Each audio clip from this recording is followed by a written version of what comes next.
Nathan Blackwood was the kind of man people whispered about in boardrooms and high society gatherings. His name carried weight, and his empire stretched across industries, real estate, finance, technology. To the outside world he was flawless, confident, ruthless, and endlessly wealthy. But behind the sharp suits and glass towers, Nathan lived in a house that felt more like a hotel than a home. The staff were polite, efficient, and distant. They came and went like shadows, careful never to step beyond their duties. All except Clara Evans. Clara wasn't like the others. She was hired as a housekeeper, responsible for keeping Nathan's mansion pristine. But she had a way of breathing life into rooms that had always felt cold. She hummed when she worked, laughed with the gardeners, and even scolded Nathan once when he left muddy shoes on the expensive rug. Most employers would have fired her on the spot for that. Nathan, however, had been too stunned to react. No one talked to him like that, and for some strange reason, he hadn't minded. Clara didn't see herself as special. She had taken the job out of necessity, not passion. Life hadn't been kind to her. Her parents passed away young, and she'd been left to fend for herself. She didn't dream of riches or luxury. She just wanted stability, enough to pay her bills and maybe save for the future.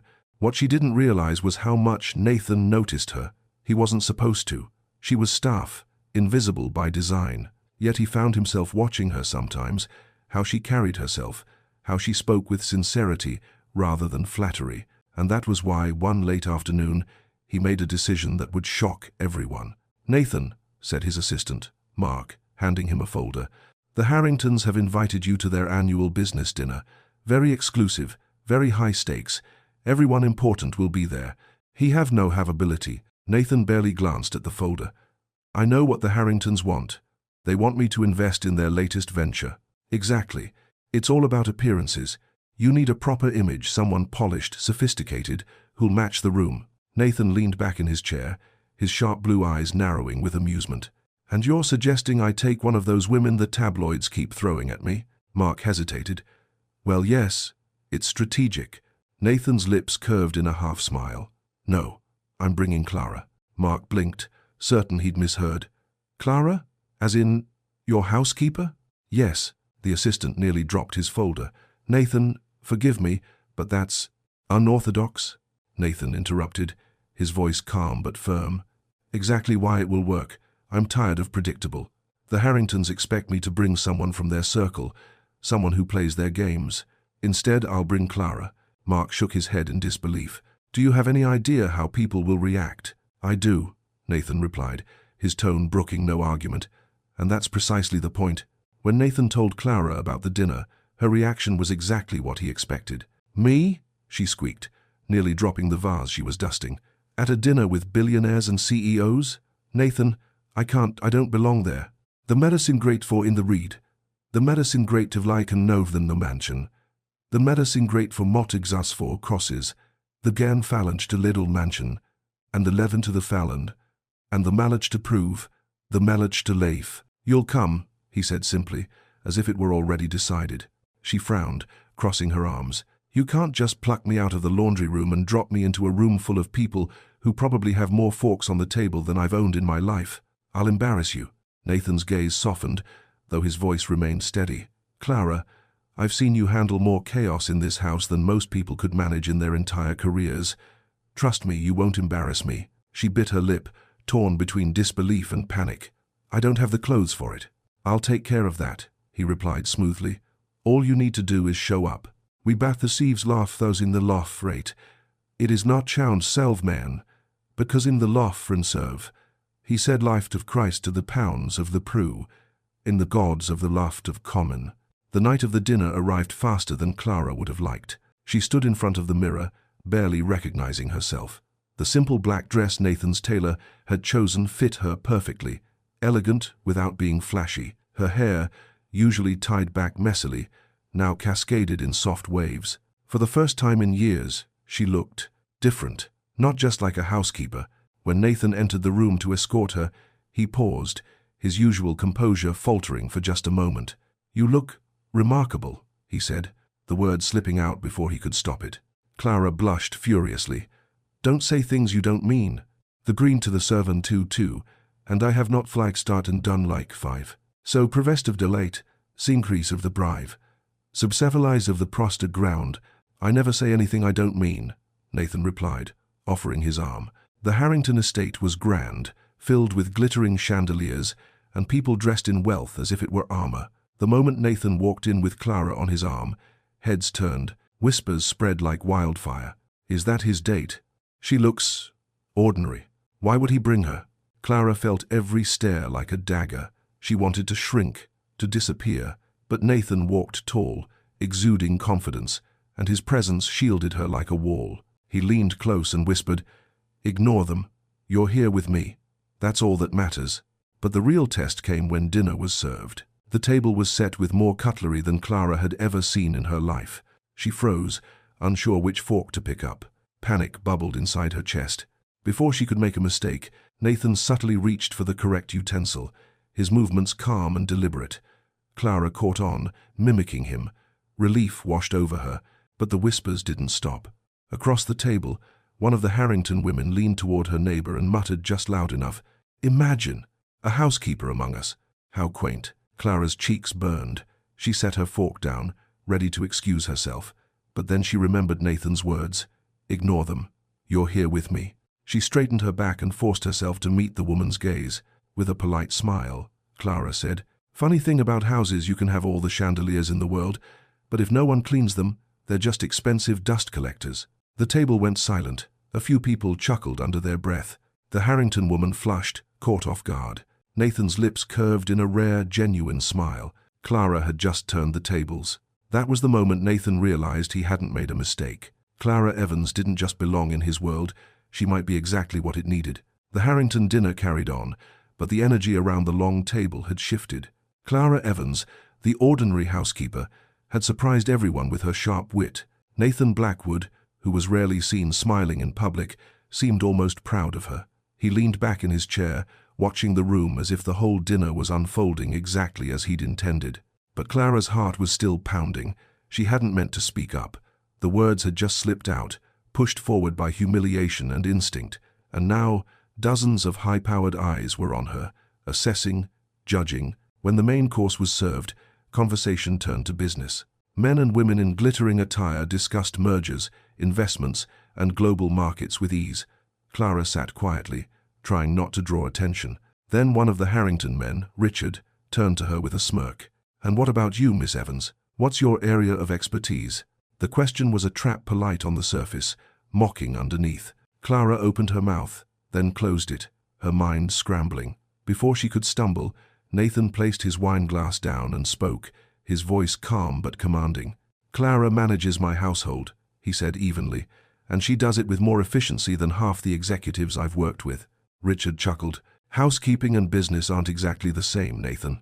Nathan's gaze sharpened. "A business empire is only as strong as the foundation it rests on. Clara understands people, logistics, and loyalty better than most men at this table. You'd do well not to underestimate her." The room fell silent again. Clara's cheeks burned, but this time, not from shame, from something closer to gratitude. Nathan hadn't just defended her, he had elevated her. As the evening wore on, Clara began to relax slightly. She listened more closely, picking up on the undercurrents in the conversation. To her surprise, she understood more than she expected. She'd always been observant. Running a household meant noticing details others missed. So when one of the Harrington daughters bragged about a brilliant business idea that sounded suspiciously like a scheme to overcharge small suppliers, Clara frowned. "That doesn't sound fair to the smaller businesses," she blurted before she could stop herself. The daughter blinked. "Excuse me?" Clara flushed but continued, her voice steadier now. "You said they wouldn't notice the price adjustments. But people notice when they're being cheated. It always comes back around. If you want loyalty, you can't build it on lies." The table grew tense. Nathan's eyes flicked to Clara, unreadable. Then, to everyone's shock, the patriarch of the Harrington family chuckled. "You know, the girl has a point. We've built our fortune by making sure people trust us, not resent us." The daughter huffed, but the older man's words ended the discussion. Clara sat back, her heart racing. She hadn't meant to lecture billionaires on ethics, but apparently she had. By the time dessert was served, whispers had changed.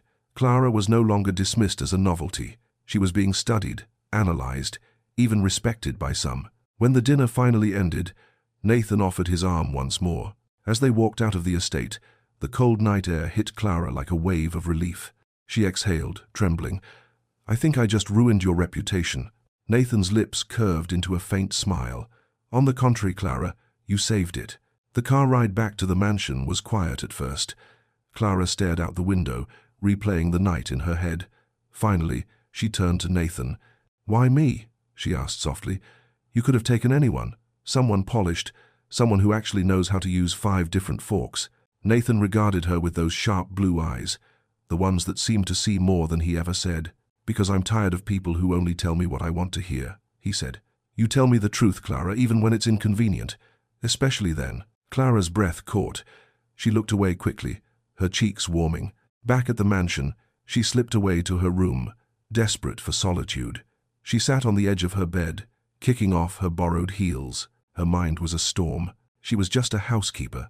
This was supposed to be a job, nothing more. Yet tonight, she had stood in a room of billionaires and unbelievably held her own. But what unsettled her most wasn't the Harrington's stares or even her own boldness. It was Nathan's words. "You saved it. You tell me the truth." Why did they echo in her chest like something more than gratitude? Meanwhile, Nathan stood in his study, staring into the fire. He hadn't expected the dinner to unfold this way. He'd brought Clara to make a statement, to show the Harringtons that he played by his own rules. But somewhere between her nervous smile and her fearless honesty, the evening had taken on a different weight. For the first time in years, Nathan had felt proud, not of himself, of someone else, of Clara. And that realization was more dangerous than anything that had happened at the dinner table. The next morning, the mansion buzzed with whispers. The staff had heard about the dinner. Some were amused, others scandalized. But Clara kept her head down, polishing silverware as if nothing had happened. It wasn't until Nathan entered the room that she froze. "Walk with me," he said simply. She hesitated, then set the silverware aside and followed him through the halls, out into the garden. The winter air was crisp, their breaths visible in the cold. Nathan stopped near the fountain, turning to face her. "You handled yourself well last night," he said. Clara let out a nervous laugh. "I thought I made a fool of myself." "You didn't." His tone was firm. "You reminded me why I brought you. You see things differently, and you're not afraid to say them out loud." She searched his face, her voice quiet. "And what happens now? Do I go back to scrubbing floors like none of this ever happened?" Nathan's gaze held hers, intense and unwavering. "That depends." "On what?" "On whether you're willing to step out of the shadows." Clara's heart skipped. "What are you saying?" "I'm saying," Nathan replied slowly, "that last night was only the beginning."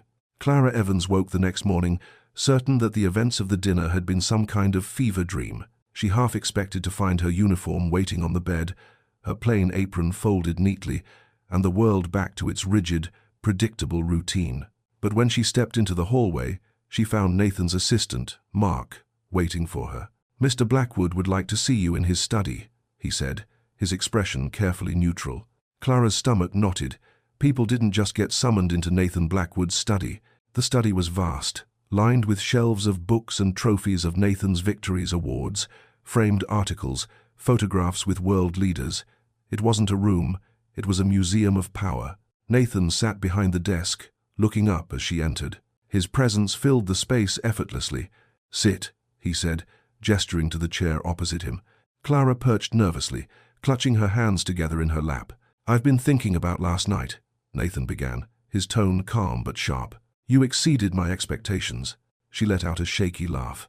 "I thought I nearly got you thrown out." "On the contrary," Nathan said. "You made them listen. That's rare." Clara shifted uncomfortably. "I wasn't trying to make a statement.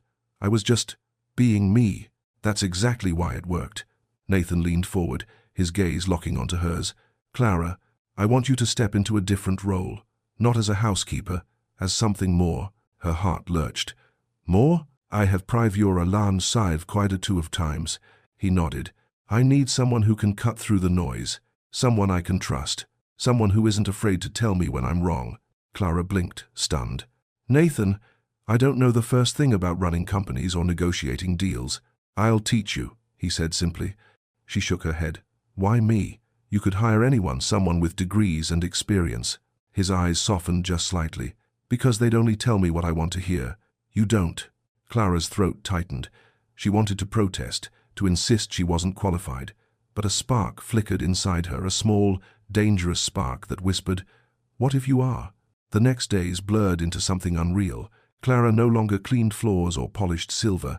Instead, she shadowed Nathan, sitting in on meetings, watching him dismantle competitors with calm precision, learning the subtle language of power. She was overwhelmed at first. The numbers, the contracts, the endless jargon, it all felt like a foreign language. But Clara had always been quick to observe, quick to adapt, and slowly she began to see patterns. Nathan noticed. One afternoon, after a tense negotiation with a supplier, Clara murmured, "They're bluffing. They wouldn't risk losing your business." Nathan arched a brow. "And how do you know?" "How as revos of a grant?" She shrugged. "It's the same look the gardener's son gets when he insists he didn't break a vase. He over-explains." Nathan chuckled, the sound low and rare. "You're right." "Who?" For the first time, Clara realized she could hold her own in his world. But not everyone was pleased. Whispers spread through the mansion staff. Some resented Clara's sudden elevation, others watched with envy. Mark, Nathan's loyal assistant, remained professional, but his disapproval was clear. "Are you sure this is wise?" he asked Nathan one evening. "She's inexperienced. People are already questioning your judgment." Nathan's reply was curt. "Let them question it. I don't care." Mark hesitated, then pressed, "What if she makes a mistake?" "Then she learns," Nathan said firmly, "just like the rest of us." Clara, meanwhile, wrestled with her own doubts. She often lay awake at night, staring at the ceiling, wondering if she was out of her depth. But every morning, when Nathan looked at her with quiet confidence, she found herself standing taller. And gradually, something else began to grow between them, something neither dared to name. One evening, after a long day of meetings, Nathan suggested they walk through the garden. The winter frost still clung to the ground, their breath visible in the air. "You're adapting faster than I expected," Nathan said. Clara laughed softly. "That's because I spend half my time terrified of failing." His lips curved faintly. "Fear can be useful. It keeps us sharp." They walked in silence for a moment, the only sound the crunch of gravel beneath their shoes. Then Nathan spoke again, his voice quieter.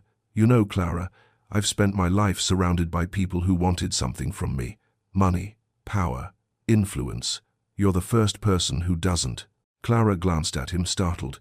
"Maybe that's because I don't expect anything from you." When he noticed the Gruce, his eyes met hers, and for a fleeting second, the walls he always kept so carefully intact seemed to crack. The moment hung between them, fragile, electric. Clara's heart pounded. She looked away quickly, breaking the spell. "We should head back. It's cold." Nathan nodded, his mask sliding back into place. "Of course." But as they walked back toward the mansion, both of them knew something had shifted. The next challenge came sooner than Clara expected. Nathan was scheduled to attend another high-profile dinner, this time with investors from overseas. Clara assumed she wouldn't be invited, surely one dinner was enough scandal. But Nathan had other ideas. "You'll be coming with me," he said matter-of-factly. Clara nearly dropped the folder she was holding. "What? No, Nathan, I can't. The last dinner was terrifying enough." "You handled it," he reminded her. "Barely," she protested. "You'll handle this one too." Clara shook her head in disbelief. "Do you enjoy throwing me to the wolves?" Nathan's lips curved faintly. "You don't realize it yet, Clara, but you're not prey. You're the one who unsettles them." Her heart thudded at his words. She wanted to believe him, and maybe, just maybe, she did. The second dinner Clara attended was even grander than the first. This time, it wasn't just the Harrington family. It was an assembly of international investors, politicians, and media magnates. The kind of people who didn't just influence markets, they shaped them. Clara sat in the car beside Nathan, smoothing her dress nervously. "Are you sure about this?" she whispered. Nathan glanced at her, his expression calm, unreadable. "I wouldn't have asked if I wasn't." She let out a shaky laugh. "That's not exactly reassuring." "You don't need reassurance," he said firmly. "You need to remember who you are. You've already proven you can stand your ground. Tonight is no different." So, Clara swallowed hard, her heart hammering as the car pulled up to the glittering hotel. Inside, chandeliers sparkled overhead, and every corner glowed with luxury. The guests were adorned in jewels, designer gowns, and tuxedos that cost more than Clara's yearly salary had once been. The moment Nathan entered with Clara on his arm, whispers began again. "Is that her?" "The housekeeper," He's bringing her again? Clara felt the heat of their stares, the weight of their judgment pressing against her skin. But Nathan walked tall, his presence commanding the room. With him beside her, Clara forced herself to lift her chin. Dinner was a battlefield disguised as civility. Deals were hinted at between bites of caviar. Alliances were tested with each sip of wine. Clara sat quietly at first, watching, listening, absorbing. But then, one of the foreign investors, a sleek man named Victor Lang, turned his attention to her. "So, Miss Evans," he said smoothly, "what is it that you do for Mr. Blackwood?" Clara froze. She could feel the eyes of the table on her. Before she could answer, Nathan replied, "She's my advisor." Clara nearly choked on her water. "Advisor?" Victor arched a brow. "Advisor? Interesting. And what sort of advice does a former housekeeper give?" The words dripped with mockery. A few guests chuckled. Clara's cheeks burned, but Nathan's calm gaze steadied her. She inhaled deeply. "The kind that people too busy chasing numbers forget to consider," she said evenly. "Like whether the people at the bottom of those numbers are being crushed." Victor laughed, dismissive. "Idealism has no place in business." Clara met his gaze, her voice steady. "Neither does arrogance. At least not for long." The table went silent. Then, unexpectedly, one of the senior investors, a woman named Eleanor Price, smiled faintly. "She's right. Markets shift. People remember who treated them fairly. Perhaps Mr. Blackwood is onto something, bringing her here." Victor's smirk faltered. Nathan's lips curved in the faintest trace of satisfaction. Later that evening, as the dinner wound down, Nathan guided Clara onto the balcony for air. The city stretched below, glittering like a field of stars. "You handled yourself well," he said. Clara shook her head, still trembling. "I thought I was going to faint." "But you didn't," Nathan pointed out. "You spoke, and they listened." She looked up at him, her eyes wide. "Why are you doing this to me? I'm not like them. I don't belong here." Nathan's expression softened. "Clara, belonging isn't about where you came from. It's about whether you can stand your ground when the world tries to push you out. And you can." Her chest tightened. "You really believe that?" He held her gaze, and for a moment, the mask he always wore slipped away. "Yes, I do." The air between them thickened, heavy with unspoken words. Clara's breath caught, her heart pounding. For one dangerous second, she wondered what would happen if she closed the distance between them. But then Nathan stepped back, his composure snapping back into place. "We should return," he said briskly. Clara exhaled shakily, nodding. "Right, of course." But inside, she knew something had shifted again. The next morning, the headlines hit the newsstands. "Billionaire Nathan Blackwood seen again with mysterious woman at investor gala." Who is Clara Evans, from housekeeper to advisor? Is Blackwood losing his edge? Clara nearly dropped the tray of coffee when she saw them. "Oh no," she muttered. Nathan entered the room, glancing at the paper with indifference. "Ignore it." "Ignore it? They're saying I don't even know what they're saying," Clara exclaimed. "They're saying what they always say," Nathan replied coolly. "Anything that keeps people talking. It doesn't matter." Clara shook her head, panic rising. "But it does matter. People will think you're distracted. They'll think I'm—" Nathan's gaze snapped to hers, sharp and unyielding. "Let them think what they want. I don't answer to them." Clara froze, her heart racing. The intensity in his eyes left no room for doubt. But it also terrified her. That afternoon, Mark cornered Clara in the hallway. His voice was low, almost warning. "Do you have any idea what you're doing?" Clara stiffened. "I'm just trying to survive." "You're doing more than that," Mark said grimly. "You're changing things, and not everyone likes change." Clara frowned. "Are you threatening me?" "No," he sighed. "I'm warning you. Nathan trusts you. That makes you powerful. And in this world, power makes you a target." Clara's stomach sank. She hadn't asked for power. She hadn't asked for any of this. But whether she wanted it or not, she was in the middle of something far bigger than herself. That night, Clara sat by her window, staring out at the city lights. She thought about where she had been just months ago, scrubbing floors, living paycheck to paycheck, invisible. And now she was in the headlines, sitting across from billionaires, holding her own in conversations she never imagined she'd be part of. But with every step forward, the ground beneath her felt more unsteady. She whispered into the night, "What am I becoming?" And deep down, she wondered if Nathan Blackwood, the man who had pulled her into his world, knew the answer. The days following the investor gala felt like stepping into a storm that only Nathan seemed immune to. For Clara, it was chaos. Her face appeared in gossip columns, her name was whispered in boardrooms, and everywhere she turned, she felt the sharp edge of scrutiny. At breakfast, she nearly dropped her cup of tea when she spotted a headline on Nathan's tablet, left carelessly on the counter. From mop to mogul, Nathan Blackwood's mystery woman. Clara groaned, pushing it away. I can't do this. I didn't sign up for this circus. They bressing the fees with the Ruthless and well I have a place. The doth along of that, and they have the pair of the feast of the apology. Two is one was seizing the feasing the longed of the place. See have the marker. Nathan entered the kitchen just in time to hear her. His tie was half knotted, his jacket slung over one arm. You signed up the moment you walked into that dinner with me. She whirled around, frustration bubbling. No, I signed up to dust bookshelves and mop floors. That was supposed to be my life, simple, manageable. Not this. Nathan stepped closer, his voice low, steady. Do you want to go back to being invisible, Clara? Because if you do, say the word, and I'll make it happen. But something tells me you don't.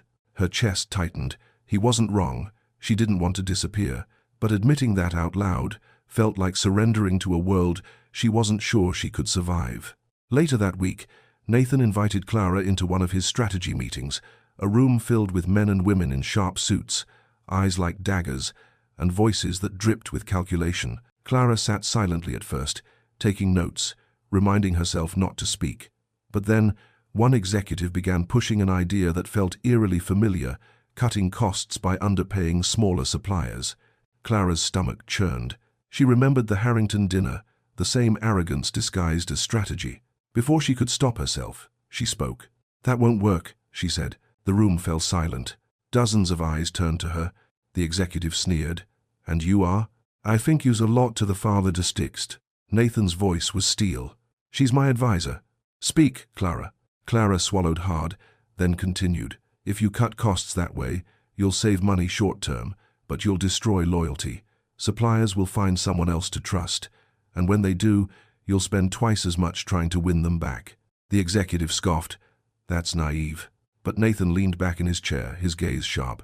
No, she's right. Dismiss the proposal. Murmurs spread around the room. Clara's pulse raced, but Nathan's unwavering confidence steadied her. For the first time, she felt like her voice had real weight. That night, Nathan called her into his study. You spoke well today, he said. Clara sank into the chair opposite his desk, still buzzing with adrenaline. I don't know what came over me. I just couldn't stay quiet. That's exactly what I want from you, Nathan replied. The courage to say what no one else will. She bit her lip, studying him. Nathan, why me? Why put so much faith in someone who barely knows what she's doing? His gaze softened in a way that made her heart stutter. Because, Clara, you see the world the way it really is, not the way people want me to see it, and that's something I can't buy, can't manufacture. It's rare, and I'm not letting it go. Her chest tightened painfully. She looked away quickly, afraid of what he might read in her eyes. But not everyone shared Nathan's faith. The next morning, Clara found a note slipped under her door. You don't belong here. Leave before you drag him down. Her hands shook as she crumpled the paper. She didn't recognize the handwriting, but she didn't need to. The hostility in the mansion had been growing since the night Nathan elevated her. Some staff resented her. Some of his associates clearly did too.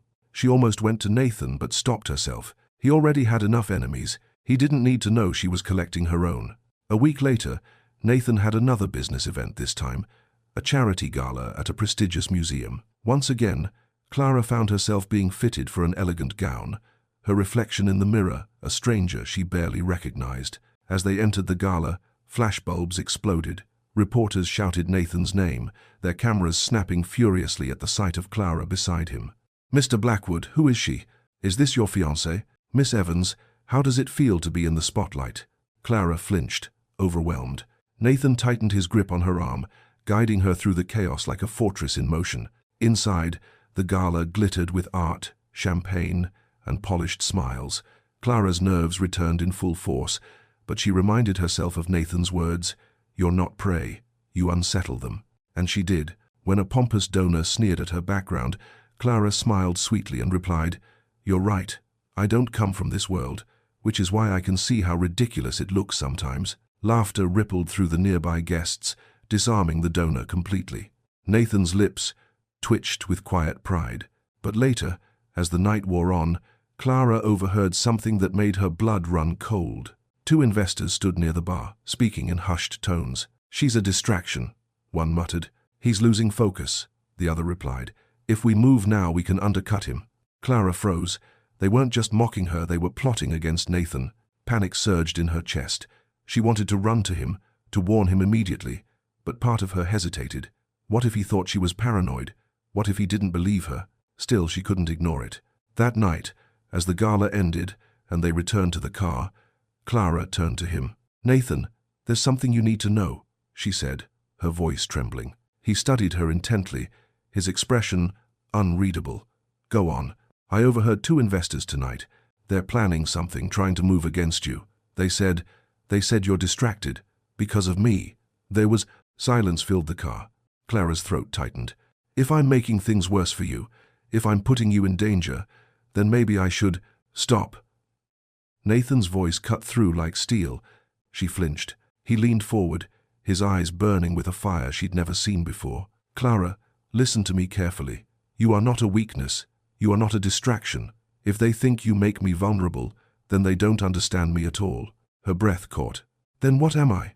Nathan's lips curved in a faint, almost dangerous smile. "You're the reason I'm stronger." The attentry being where, Clara's chest ached with a mix of fear, awe, and something she didn't dare name. For the first time, she began to realize that whatever was growing between them wasn't just about dinners or appearances. It was about survival. It was about trust. And maybe, just maybe, it was about something much deeper. The morning after the gala, Clara woke up with Nathan's words still echoing in her mind. "You're the reason I'm stronger." She lay in bed, staring at the ceiling, her thoughts a tangled mess. He had said it so firmly, so convincingly, that part of her wanted desperately to believe it, but another part whispered that she was in over her head, that she was nothing more than a liability in a world built on power and deception.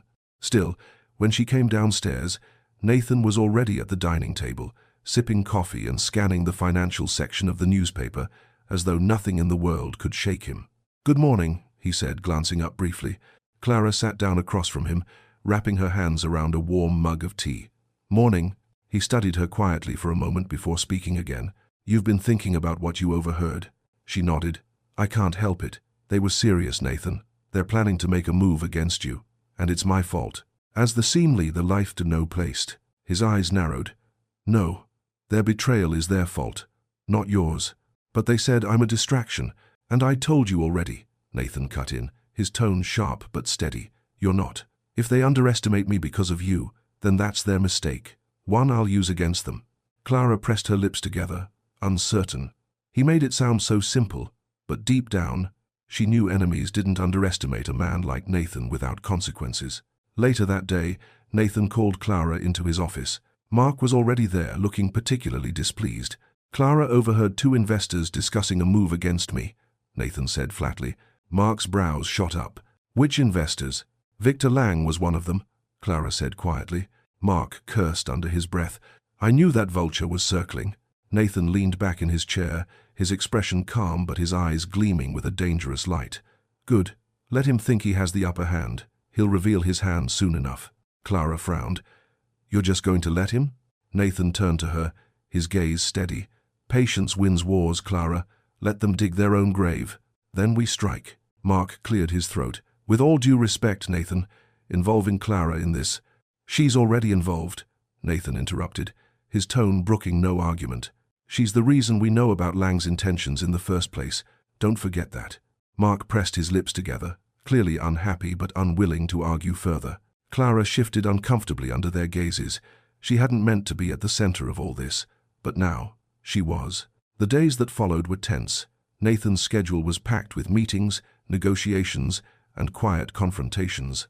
Clara only half understood. She shadowed him through much of it, learning as she went, though every day left her more exhausted than the last. But even in her exhaustion, she couldn't help but notice the subtle ways Nathan looked out for her. When she stumbled on unfamiliar terms, he explained them patiently. When she faltered under pressure, his calm presence anchored her. And when others tried to undermine her, he defended her without hesitation. It terrified her how much that meant. One evening, Nathan invited Clara to the rooftop garden of his penthouse. The city stretched below them in a sea of glittering lights. "Why here?" Clara asked softly, hugging her coat tighter against the chill. "Because it's quiet," Nathan replied, "and because sometimes you need distance to see things clearly." They stood in silence for a while, gazing at the city. Then Clara spoke, her voice low. "Do you ever regret it?" "Regret what?" "Living like this. Power, money, enemies. Do you ever wish you could just walk away?" Nathan's jaw tightened. He didn't answer right away. Finally, he said, "When I was younger, maybe, but not anymore. Walking away means surrender, and I don't surrender." Clara studied him, her heart aching at the steel in his voice. "That sounds lonely." He glanced at her then, his expression unreadable. "It was, until you." Her breath caught. For a moment, the world seemed to stand still. The city lights blurred into a haze behind him, and all she could see was Nathan, towering, untouchable, yet somehow vulnerable in a way she'd never seen before. "Nathan," she whispered, unsure what she wanted to say. But before either of them could say more, Nathan's phone buzzed. He pulled it out, his face hardening instantly. "Lang just made his move," he said grimly. The next hours were a whirlwind.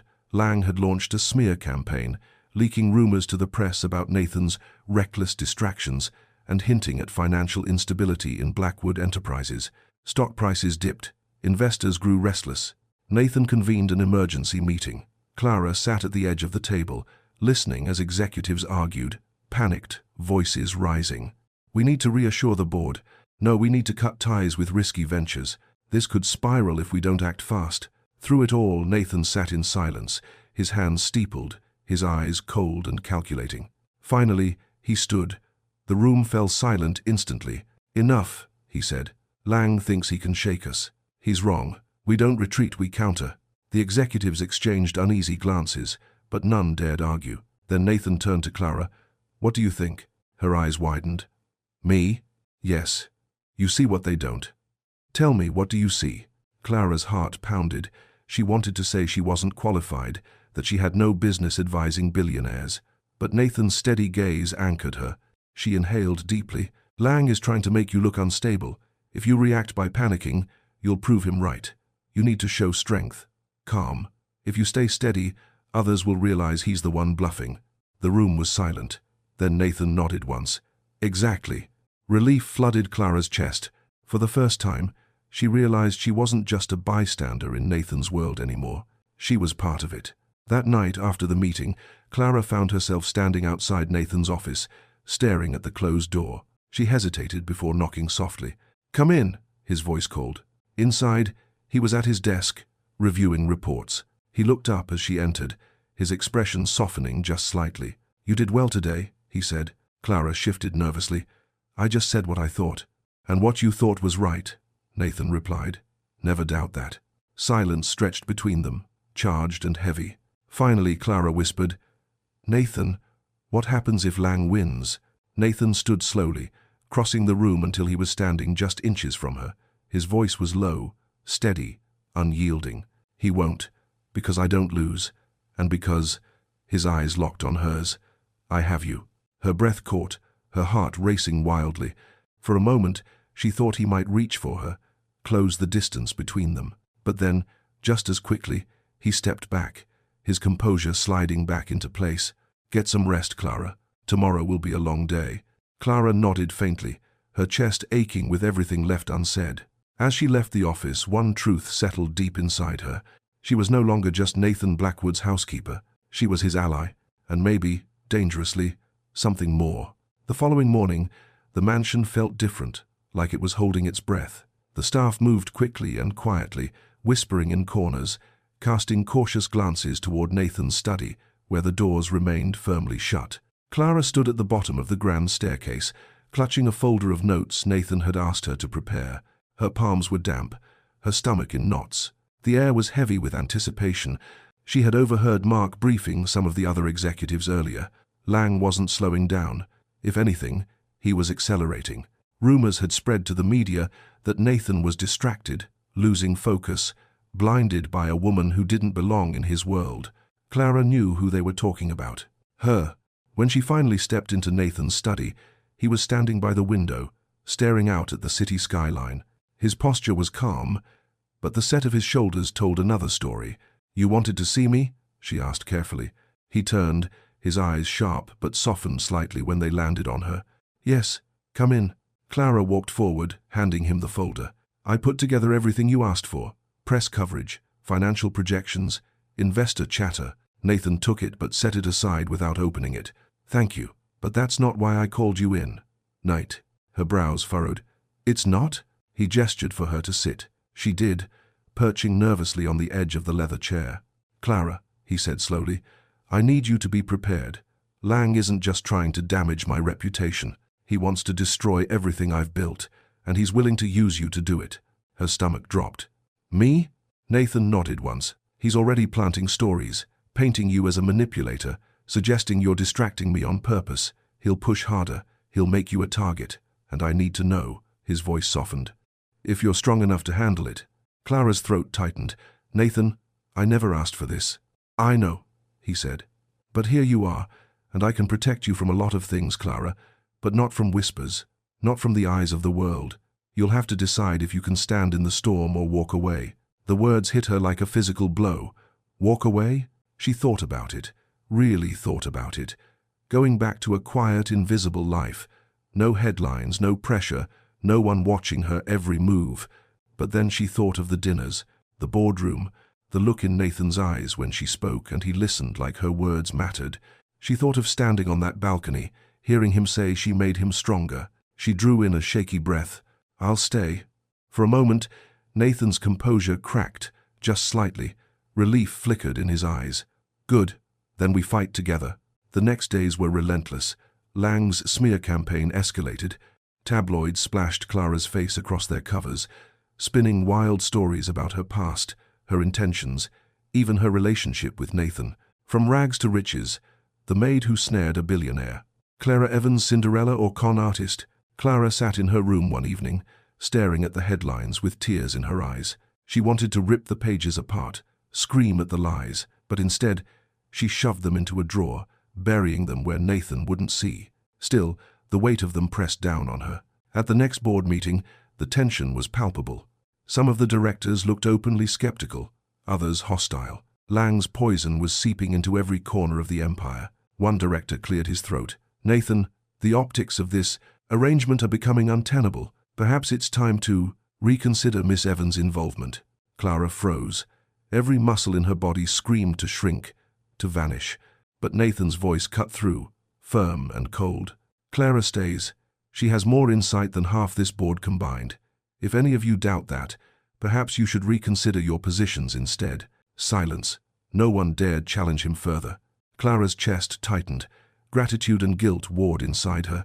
Nathan was risking everything, his reputation, his empire, by standing by her, and she couldn't help wondering how much of it was business and how much was something else. That night, Clara couldn't sleep.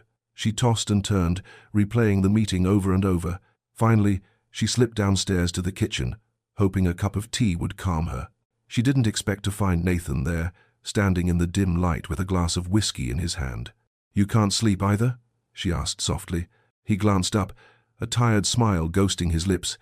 "Sleep isn't a luxury I often have." She poured herself tea, then leaned against the counter beside him. For a moment, they just stood there in silence, the world quiet around them. Finally, Clara whispered, "Why are you doing this, Nathan? Why fight so hard for me? You don't owe me anything." He turned to her, his gaze intense. "Clara, do you still not see it? You're not my weakness. You're the one thing keeping me from turning into them." Her breath caught. Them? The Langs, the Harringtons. Men who see people as tools, as numbers on a page. "You remind me of what matters." Her heart pounded so hard it hurt. She looked away, afraid her face would betray her. But Nathan reached out, his hand brushing lightly against hers on the counter. It was the smallest touch, but it sent a jolt through her entire body. She looked up, meeting his eyes. The air between them thickened, charged with something both terrifying and undeniable. "Nathan," she whispered. For a heartbeat, she thought he might close the distance, might shatter the line they had both been so careful not to cross. But then he stepped back, breaking the moment. His voice was steady again, though softer than usual. "Get some rest, Clara. Tomorrow will be harder than today. Clara nodded faintly, retreating to her room. But as she lay in bed, staring at the ceiling, one thought refused to leave her mind. She was falling for him, and if she wasn't careful, it might destroy them both. The storm around Nathan Blackwood was only getting darker. Every news outlet seemed determined to paint him as reckless, distracted, weakened by the presence of a woman who didn't belong in his world.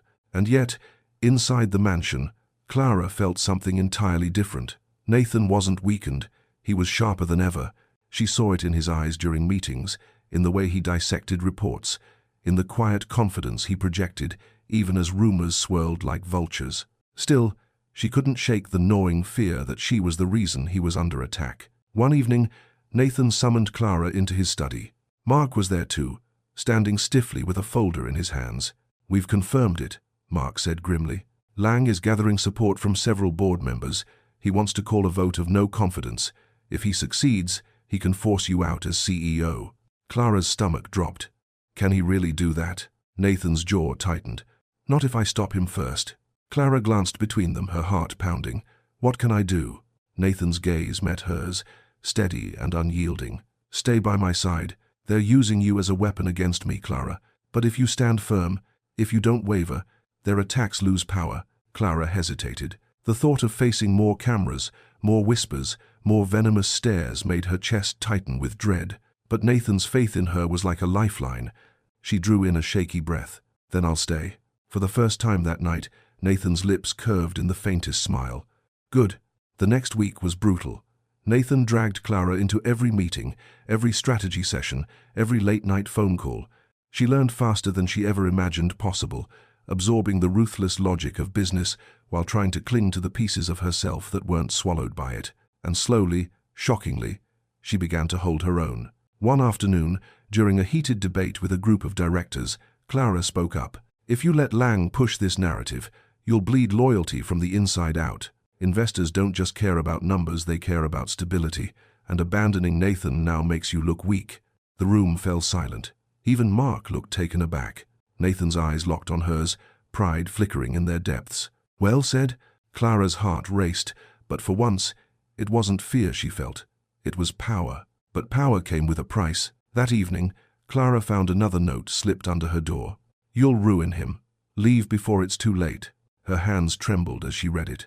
The hostility was no longer just whispers, it was sharpening into threats. She almost went to Nathan, but stopped herself. He already had too many battles to fight. She couldn't add herself to the list. Instead, she tore the note to pieces and flushed it down the sink. But the words burned in her chest long after they were gone.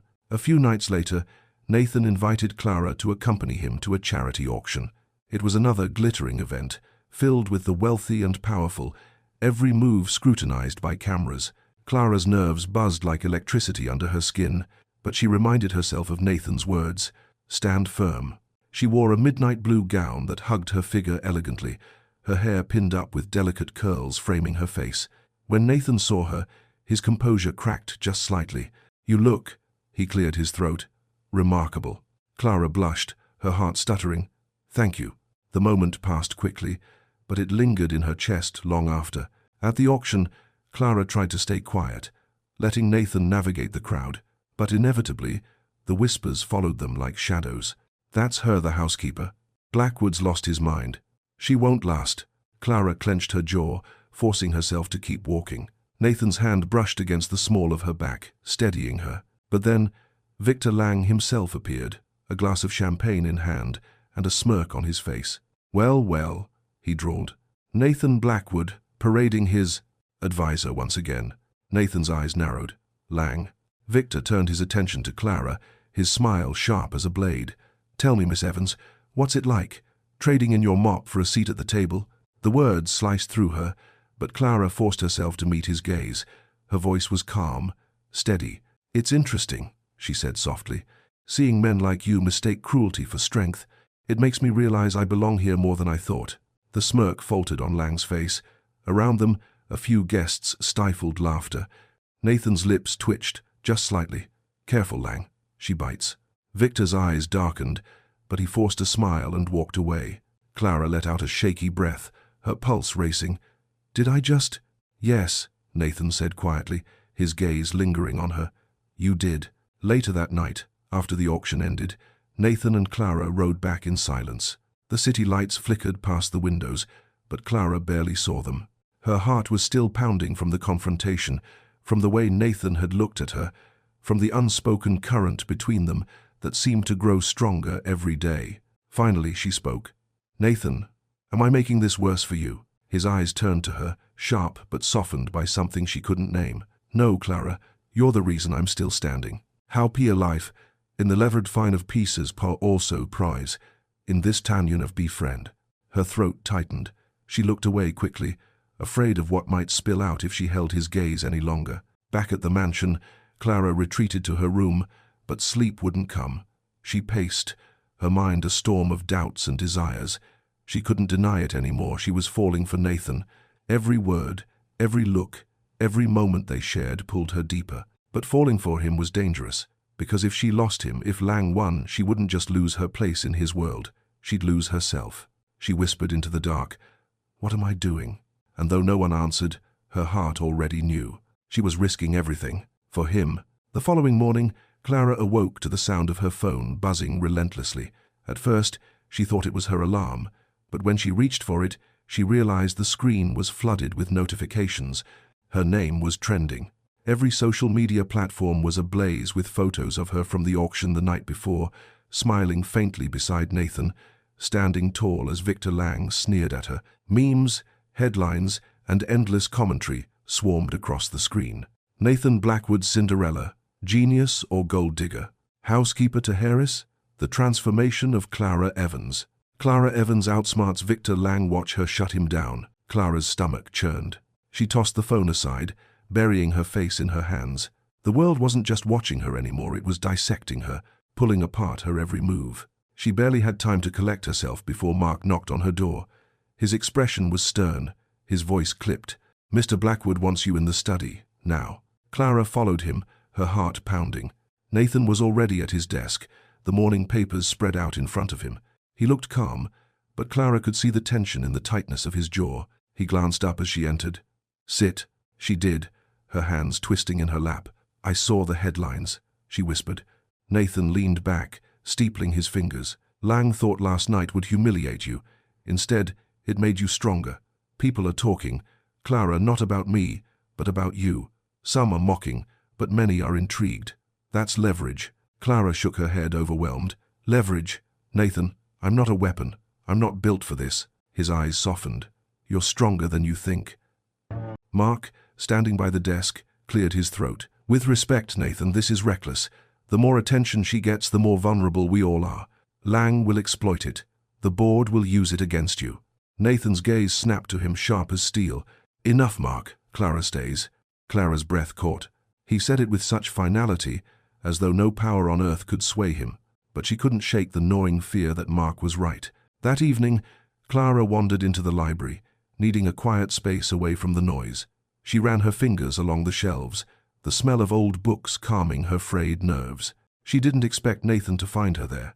"You're hiding," he said softly from the doorway. Clara turned, flushing. "I just needed a break from the world, dissecting my every move." Nathan stepped inside, his presence filling the room. "I know it's difficult, but if you can endure this, Clara, you'll come out stronger, and so will I." They became of the seven reprosting of the sames, and bathen in Sir the life seven. Somewhatting to the seven repeatings of I-12 of the past, and the best was lifed, he have to man by them.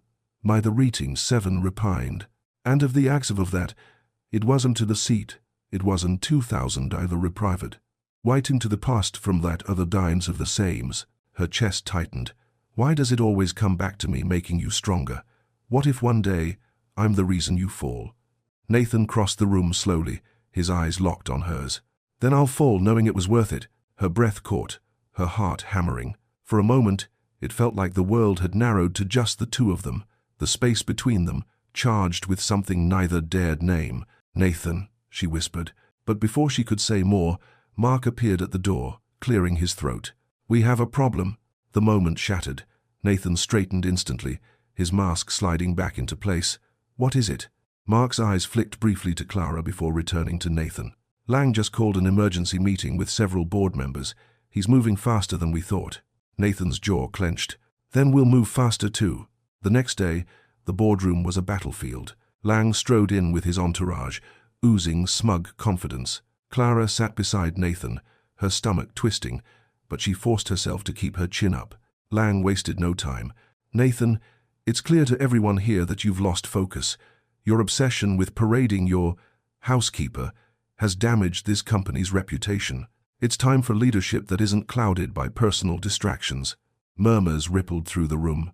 Some board members nodded subtly. Others avoided Nathan's gaze. Nathan remained calm, his voice cutting through the noise. If you think I've lost focus, Lang, then explain why our quarterly profits are up.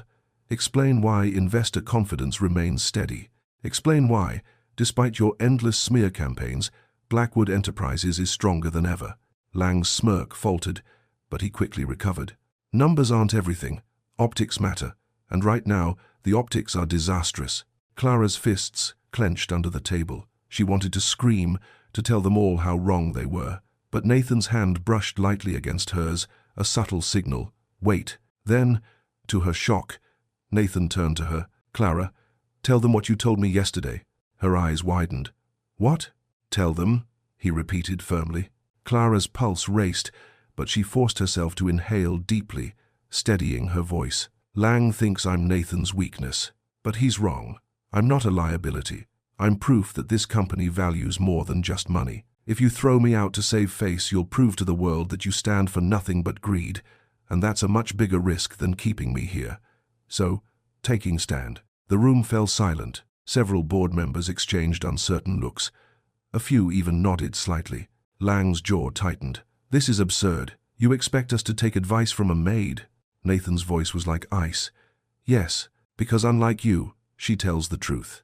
The meeting ended in a stalemate. No vote, no victory for Lang, but no resolution either. As they left the boardroom, Clara's legs trembled. I can't believe you put me on the spot like that, she whispered. Nathan glanced at her, his lips curving faintly. And you handled it, better than half the men in that room. Her chest ached, her emotions a storm she couldn't control. Gratitude, fear, admiration, something deeper she didn't dare name. And when Nathan's hand brushed hers again, deliberately this time, she knew she was standing on the edge of something she couldn't step back from. That night, Clara sat by her window, staring at the city lights. She thought about the maid she had been, scrubbing floors and dreaming of nothing more than survival. And she thought about the woman she was becoming, standing in boardrooms, defying men like Lang, fighting beside Nathan. She whispered to herself, "Who am I now?" And deep down she knew the answer. She was no longer just Clara Evans, the housekeeper. She was Nathan Blackwood's ally, and maybe, dangerously, the woman who could either save him or destroy him. The days following the board confrontation were some of the most exhausting of Clara's life. She woke early, sat through endless meetings, and often stayed up late into the night reviewing documents Nathan gave her. Every step forward seemed to be met with another attack from Victor Lang, but Clara could feel something changing not just in herself, but in the way others looked at her. The staff who once whispered behind her back now gave her respectful nods. Some even asked her for advice. The board, though divided, no longer dismissed her presence outright. She had a seat at the table now, and the world had noticed. Still, she knew the storm was far from over. One evening, Nathan called Clara into the study. He was standing over a map spread across the desk, red markers and notes scattered around it, like the plans of a general preparing for war. "What is all this?" Clara asked, stepping closer.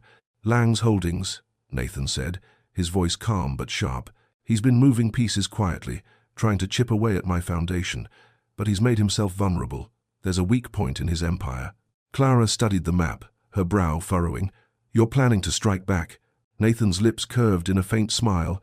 "Of course, the best defense is a strong offense." Clara hesitated. "Nathan, what if this escalates too far? What if you both destroy each other?" He looked at her then, his gaze steady. "Then I'll make sure he falls first." Her chest tightened.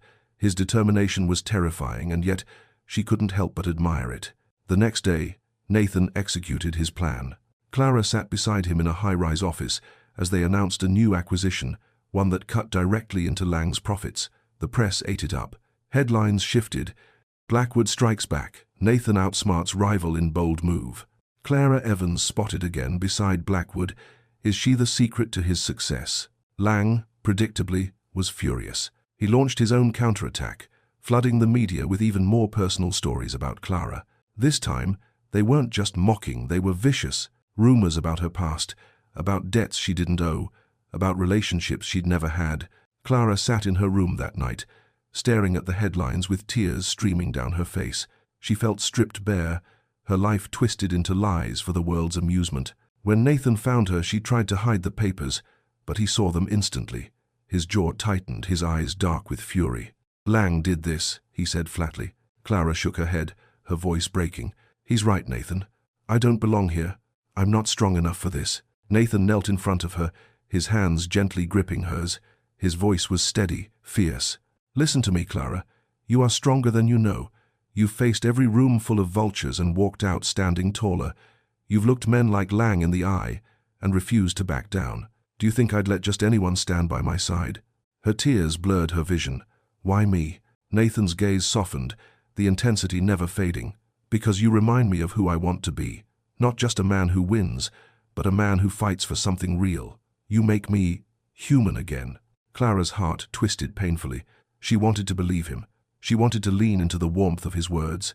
And for the first time, she didn't stop herself. She leaned forward, her lips brushing his. For a moment, Nathan froze. Then his arms wrapped around her, pulling her closer, the kiss deepening with a passion that left her trembling. When they finally pulled apart, both were breathless, their eyes locked in a storm of unspoken emotions. This changes everything, Clara whispered. Nathan's voice was low, steady. No, it changes nothing. You were already mine. Her heart raced at his words, equal parts fear and exhilaration. The following days blurred with equal parts strategy and stolen moments. Nathan and Clara fought side by side in the boardroom, then shared quiet glances across the table, touches that lingered longer than necessary. But as their bond grew stronger, so did the danger. One evening, as Clara left a meeting alone, a man stepped out of the shadows. He was one of Lang's men, she didn't need to be told. You're playing a dangerous game, Miss Evans, he sneered. Men like Blackwood don't keep women like you around forever. Walk away while you still can. Fear surged through her, but Clara forced herself to stand tall. If that's the best threat you've got, you're already losing. The man smirked and disappeared into the night, leaving her shaken but resolute. When Nathan found out, his fury was volcanic. He sent someone after you? He demanded, his hands gripping the edge of his desk until his knuckles turned white. Clara tried to calm him. I'm fine, Nathan. No, you're not, he snapped, his eyes blazing. He's crossed a line. This isn't business anymore. It's war. The next morning, Nathan called an emergency meeting with his closest allies. Clara sat beside him, her heart pounding as he laid out his plan. We take everything from Lang, Nathan said coldly. Every deal, every asset, every ounce of influence he has, we crush it. The room was silent. Even Mark looked unsettled. Nathan, if you escalate this, there's no turning back. Nathan's gaze flicked to Clara. There was no turning back the moment he came after her. Clara's breath caught. He wasn't just fighting for his empire anymore. He was fighting for her. That night, Clara stood on the balcony of the mansion, the city glittering below. Nathan joined her, his presence a steady force at her side. Are you afraid? He asked quietly. She nodded, her voice barely above a whisper. Yes. He took her hand, his grip firm, grounding. Good. Fear means you understand what's at stake, but it also means you have something worth fighting for. No. She turned to him, her chest tight. And what are you fighting for, Nathan? His eyes locked on hers, unwavering. You. And klakli how we denied tensti. Her heart stuttered, and in that moment, she knew whatever came next, whatever battles they had to fight, she would stand beside him, even if it destroyed them both. The war with Victor Lang escalated faster than Clara could have imagined. Overnight, Nathan's empire became a battlefield, contracts under review, investors wavering, and whispers of betrayal spreading like wildfire. Every headline screamed conflict, every article painted Lang as the predator and Nathan as the wounded prey. But Clara knew better. Nathan wasn't prey, he was a predator biding his time. Still, she couldn't ignore the pressure.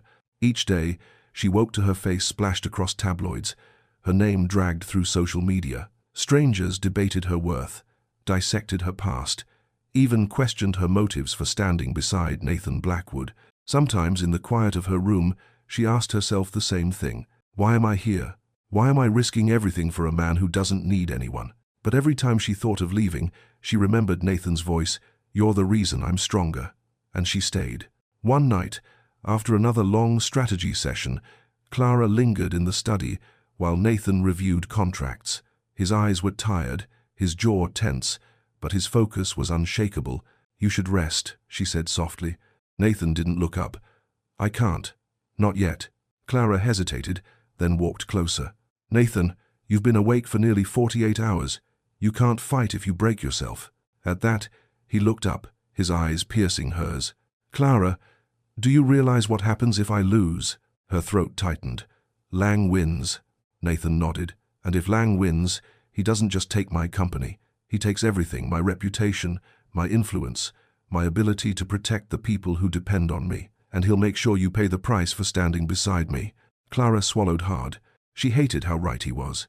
She hated the thought of being the reason Nathan fell, but she also hated the thought of leaving him to fight alone. "I'm not going anywhere," she said firmly. "You're not in this alone, Nathan. Not anymore." For a long moment, he just stared at her, the mask of steel slipping enough for her to see the man beneath the one who was exhausted, haunted, and yet somehow steadied by her presence. "You're either the bravest woman I've ever met," he murmured, "or the most foolish." Clara smiled faintly. "Maybe both." The next morning brought another blow. Mark stormed into the study with a folder in his hand. "It's worse than we thought," he said grimly. "Lang secured 3 major board members. If he gets 2 more, he'll have enough votes to remove you as CEO." Clara's heart lurched. "Can he really do that?" Nathan's jaw tightened. "Yes, unless I stop him first." Mark's eyes flicked toward Clara. "And how do you intend to do that? With her?" Clara froze, the sting of his words cutting deep. Nathan's voice was sharp, unyielding. "Yes, with her, because she sees what the rest of you don't."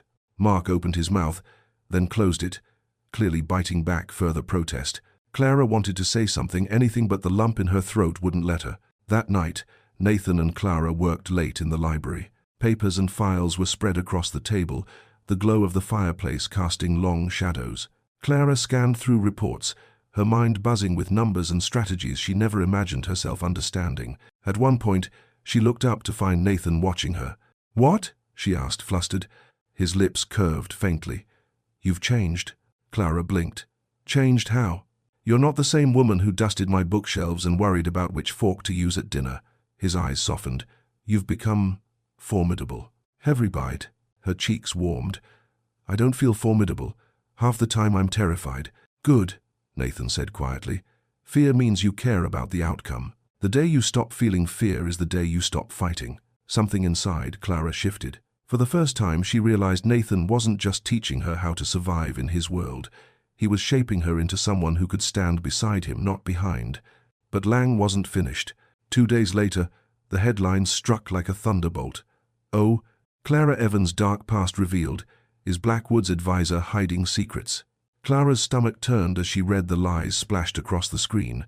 According to the article, she had stolen money from a former employer, left debts unpaid, and even fabricated parts of her identity. None of it was true, but in the court of public opinion, truth mattered less than the story. She stormed into Nathan's office, slamming the newspaper on his desk. "This is too far. He's dragging me through the mud and people will believe it." Nathan looked up, his eyes flashing with fury. "Lang did this, and he'll regret it." Clara's voice trembled. "Nathan, maybe I should step back. If I leave, if I disappear, he won't have ammunition anymore." Nathan rose from his chair, crossing the room in 2 strides. His hands gripped her shoulders, firm but gentle. "Don't you dare say that. Don't you dare think for 1 second that walking away will solve this. If you leave, Lang wins, and I lose the only ally who tells me the truth." Her chest ached. "But what if I ruin you?" His voice dropped, steady and raw. "Clara, you're the only thing keeping me from losing myself. You're not my ruin. You're my anchor." Tears stung her eyes. For a moment, she let herself lean into him, let herself believe. That night, Clara couldn't sleep. She walked the halls of the mansion, her mind a storm. When she passed the study, she found Nathan still inside, staring at the city lights through the window. "You should rest," she whispered from the doorway. He turned, his expression unreadable. So should you. Clara stepped inside, her heart pounding. Nathan, do you ever wonder what this would be like if it were just us?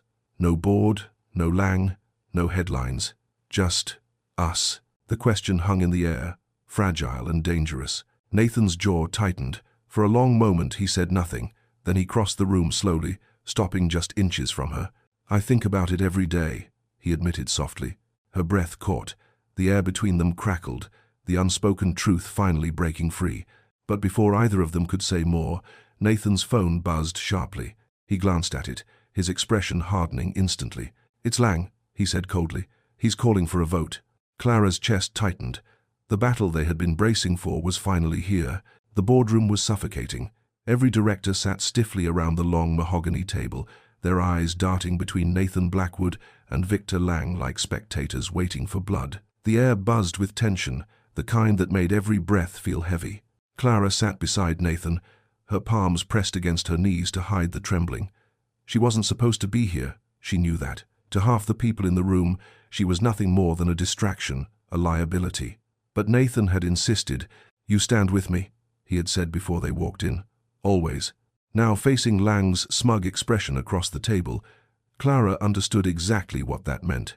Lang rose first, his voice smooth, his words sharp. Ladies and gentlemen, I don't need to remind you why we're here today. Nathan Blackwood has built an empire, yes, but lately, his decisions have been compromised, distracted. His gaze flicked deliberately to Clara. We've all seen the headlines. We've all read the stories. He's turned this company into a circus, risking our future for the sake of a woman who doesn't belong in this world. Murmurs rippled through the room. Some nodded, others avoided eye contact. Clara's chest tightened, shame and anger warring inside her. Nathan, however, remained seated, his expression calm, almost amused. Are you finished, Lang? He asked coolly. Lang smirked. Not quite. I'm calling for a vote of no confidence. It's time we had leadership that puts the company first. The room stirred, hands shifted, pens tapped nervously. Clara's pulse raced. This was it, the moment Nathan could lose everything. But then Nathan rose slowly, his presence commanding silence.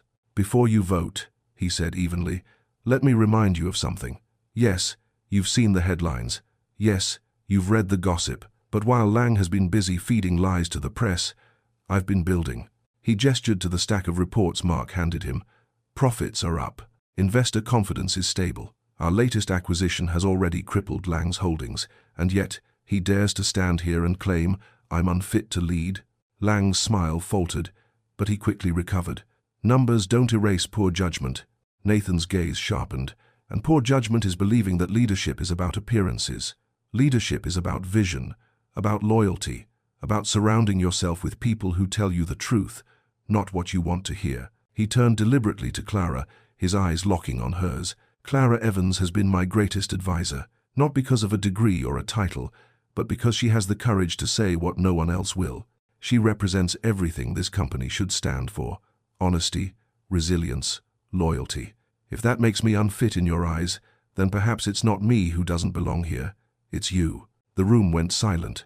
Clara's breath caught, her heart thundering in her chest. For a moment, even Lang seemed stunned, but he recovered quickly, sneering. Beautiful speech, Nathan, but let's not forget we're running a company, not a charity for lost souls. Emotions don't drive profits. Strategy does. Clara couldn't hold back anymore. She stood, her voice shaking but clear. Then explain something, Mr. Lang. If strategy is all that matters, why are you the one scrambling to tear Nathan down while his numbers rise and yours fall?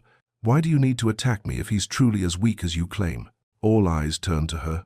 Clara swallowed hard, but she pressed on. The truth is, you're afraid. Afraid that someone like me, a housekeeper, someone you think is beneath you, could walk into this room and expose how hollow your power really is. Gasps echoed. Even some of the board members looked impressed. Nathan's lips curved into the faintest smile. Lang's face darkened. You're overstepping, Miss Evans. No, Nathan said firmly, stepping beside her. She's finally stepping into her place. The 70 vase signs with the brecht to Levenby, and the Neistin the brecht to the spirit fire of the widened. 17 that the smines with the story with the mosey. The vote was called. Hands rose slowly, hesitantly. Clara held her breath. every muscle in her body tense. One by one, the board sided with Nathan. Not all Lang still had supporters, but not enough. When the final tally was read, Nathan remained CEO. Lang's expression twisted into fury. "This isn't over, Blackwood." Nathan's voice was calm, deadly. "It is for you. Get out." Security moved before Lang could argue further. The doors slammed shut behind him, the echo ringing like the end of a war. Clara exhaled shakily, her knees nearly giving out. Nathan's hand steadied her, warm and grounding. "You did it," she whispered. He shook his head, his eyes fixed on hers. "We did it." The room slowly emptied, leaving only the two of them. For the first time in days, Nathan allowed himself to breathe, the weight of victory settling on his shoulders. Clara stared at him, her heart aching with pride, relief, and something deeper she no longer had the strength to deny. "Nathan," she whispered, "what happens now?" He stepped closer, his voice low, steady. "Now, Clara, we take back everything Lang tried to steal, and we build something stronger. Together." Her chest tightened. "Together?" His hand brushed against hers, deliberate, certain, always. He sees no take of the beated Forstons. For a moment, the world outside ceased to exist. It was just the two of them, warriors who had fought side by side, survivors who had found strength in each other.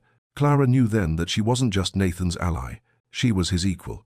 And perhaps, if they were both brave enough, something even more. The mansion was quieter than Clara had ever known it. For weeks the halls had echoed with urgent footsteps, late-night strategy sessions, and whispered fears. Now, after the boardroom battle and Victor Lang's dramatic removal, there was a rare stillness. But quiet didn't mean peace. Clara sat in the library, staring at the fire. She should have felt relieved, triumphant even. They had won. Nathan remained in control, the company intact, Lang humiliated. But instead, her heart was restless, because she knew the real war hadn't been between Nathan and Lang. It had been inside herself, between who she had been and who she was becoming. She heard footsteps behind her and knew instantly who it was. Nathan had a way of entering a room without needing to announce himself.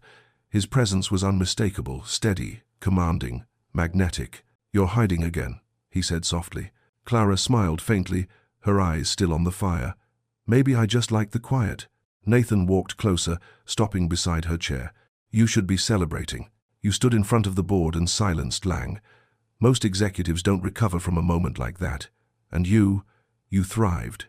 "So," Clara looked up at him, her chest tightening. "I don't feel like I thrived. I feel like I barely kept myself from falling apart." "That's the difference between you and them," Nathan said quietly. "They pretend to be invincible. You don't. And that's why you're stronger than all of them." Her throat tightened. No matter how many times he said things like that, she never knew how to respond. Later that evening, Clara wandered into the garden. The night air was crisp, the stars scattered above like shards of glass.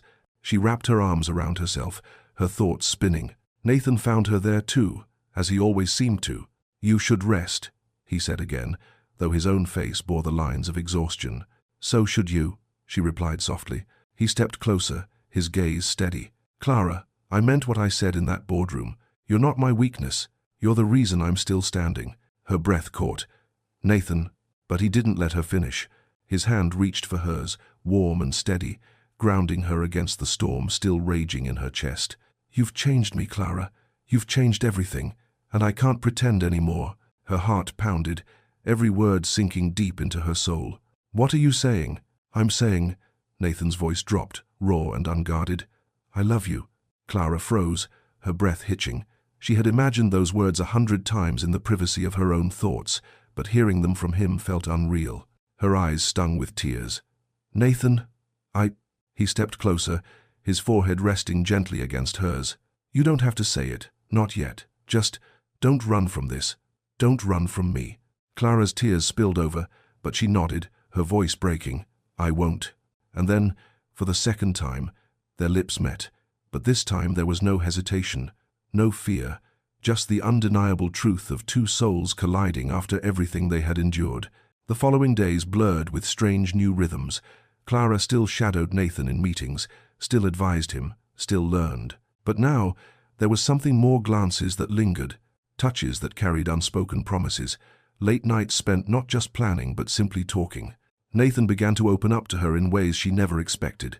One night, In the quiet of his study, he told her about his childhood, about the father who had built an empire but never gave him affection, about the loneliness that came with inheriting not just wealth, but the crushing weight of expectation. "I built walls to survive," Nathan admitted, his voice low. "Walls so high I thought no one would ever climb them. And then you." His eyes softened. "You walked right through." "So?" Clara reached for his hand, squeezing gently. "Maybe it's because I wasn't trying to climb them. I was just being me." He smiled faintly, something rare and precious. "Exactly." But even in their quiet moments, shadows lingered. The press hadn't stopped. Though Lang was gone, rumors continued to swirl. Some painted Clara as the woman who saved Nathan. Others called her his downfall waiting to happen. One morning, as she walked through the city, Clara overheard two strangers talking. "She's just lucky," one sneered. "No way a maid like that belongs with someone like Blackwood." Clara kept walking, her chest aching. No matter how far she came, the world would always see where she started. That night, she confessed her doubts to Nathan. "They'll never accept me," she whispered. "No matter what I do, I'll always be the girl who scrubbed floors." Nathan's gaze was fierce, his voice steady. "Then let them choke on their disbelief. You don't need their acceptance, Clara. You have mine. And that's enough." Her eyes burned with tears. "Is it? For how long?" He pulled her close, his voice low but unyielding. "For as long as I live." He's left to Dunselve. But just as Clara began to believe in their future, new challenges surfaced. Mark approached Nathan privately one evening. Unaware Clara could overhear from the hallway. "You're letting her in too deep," Mark warned. "You're exposing yourself. If she falters, if she leaves, you'll crumble. That kind of power, love, Nathan. It's dangerous."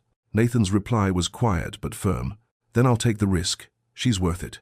Clara's chest ached as she pressed against the wall, tears spilling silently. She had never wanted to be anyone's risk, but hearing him choose her, despite everything, filled her with a fragile, desperate kind of hope. That night she returned to her room and stared at her reflection in the mirror. She saw the housekeeper she used to be. She saw the advisor she had become. And she saw the woman Nathan Blackwood loved. For the first time she let herself whisper it aloud. "I love him too." The words trembled on her lips, fragile and terrifying. But they were true, and she knew then that no matter what storms awaited, she wouldn't run. Not from Nathan, not from love. The weeks after Victor Lang's downfall should have been filled with celebration. Nathan Blackwood had outmaneuvered his rival, kept control of his empire, and silenced the doubters on the board. To the outside world, it was a decisive victory. But for Clara Evans, the shadows never fully faded. Everywhere she went, whispers followed. Some admired her courage, others dismissed her as lucky, and some were still venomous, clinging to the narrative that she was nothing more than a housekeeper who had seduced her way into Nathan's world. Clara tried to ignore them, but in the quiet moments when she lay awake at night or caught her reflection in the mirror, the doubts crept in. Could love really survive under this kind of scrutiny? One evening, Nathan invited her to a private dinner in the mansion's rooftop garden. The table was set with candles, the city skyline glittering in the distance. It was the kind of romantic gesture Clara never imagined he was capable of. "You did all this?" she asked softly as she took her seat. Nathan gave a rare smile. "I thought we deserved a night without battles." The food was exquisite, but Clara barely tasted it. She was too focused on him, the way the candlelight softened his features, the way his eyes lingered on her, unguarded in a way they never were in public. For a while, it felt almost normal, like they weren't Nathan Blackwood and Clara Evans, billionaire and housekeeper turned advisor, but simply two people who had found each other against all odds. But as dessert was served, Nathan's tone shifted. "There's something we need to talk about," he said quietly. Clara's chest tightened. "What is it?" He hesitated, which was rare for him. "The board still isn't unified. Lang's allies are quiet for now, but they'll strike again when they see an opportunity. And when they do, they'll use you to get to me." Her stomach churned. "So what are you saying? That we should—" "Clara." His hand covered hers, firm and grounding. "I'm saying we can't hide anymore. If we're together, we have to stand together openly. No secrets, no pretending you're just my advisor. The world has to know the truth." Her heart pounded. "You mean make it official?" "Yes." His eyes searched hers. "But it will put you in the spotlight even more. Every part of your life will be examined, twisted, attacked. You'll be a target. Are you ready for that?" Clara's breath shook. She thought of the headlines, the whispers, the cruel strangers who already dissected her every move. And then she thought of Nathan, of the man who had defended her, trusted her, and, against all odds, loved her. She squeezed his hand. "If it's with you, yes." Nathan's eyes softened, his voice low. "Then it's settled. From now on, no more shadows." The announcement came days later. Nathan Blackwood, the untouchable billionaire, publicly declared Clara Evans not just his advisor, but his partner. The media exploded. Cameras swarmed. Headlines screamed. "Blackwood confirms romance with former housekeeper." Cinderella story or corporate scandal? Meet the woman who stole Nathan Blackwood's heart. Clara braced herself for the storm, and it came, fierce and unrelenting. Critics called her an opportunist. Supporters hailed her as an inspiration. The world split into camps, each with an opinion on her worth. Through it all, Nathan stood by her side, unwavering. But the attacks grew uglier. Anonymous threats flooded her inbox. Paparazzi followed her every step. Even some staff in the mansion treated her differently, some with awe, others with resentment. Clara tried to stay strong, but the weight was crushing. One night, after a particularly brutal headline accused her of destroying Nathan's legacy, Clara broke. She sat on her bed, tears streaming, her chest aching with doubt. When Nathan found her, he knelt beside her, cupping her face gently. "Clara," he said firmly, "look at me." She did, her vision blurred with tears. "You are not destroying me. You are saving me. Do you understand? Without you, I would still be a man surrounded by liars, drowning in loneliness. You are my truth, and I won't let anyone take that from me." "He have matting." Her sobs quieted, his words sinking deep into the cracks of her doubt. She whispered, "I love you." Nathan's eyes softened, and for the first time, she saw pure vulnerability in them. "Say it again." "I love you." His lips met hers, fierce and desperate, sealing the promise they both knew could no longer be denied. But love didn't silence enemies. A week later, Nathan received a chilling message. An anonymous email. No name, no signature, just one sentence. "If Clara doesn't walk away, she won't survive the next attack." Nathan's fury was volcanic. He ordered tighter security, doubled the guards at the mansion, and refused to let Clara out of his sight. But Clara knew the truth. No amount of protection could erase the danger. By loving Nathan, she had stepped into a world where enemies didn't just fight with money and influence. They fought with threats, intimidation, and sometimes worse. And yet, when she looked at him, at the man who had fought for her, chosen her, loved her despite everything, she knew she wouldn't walk away. Whatever storm was coming, she would face it. Because Nathan Blackwood wasn't just her love, he was her destiny.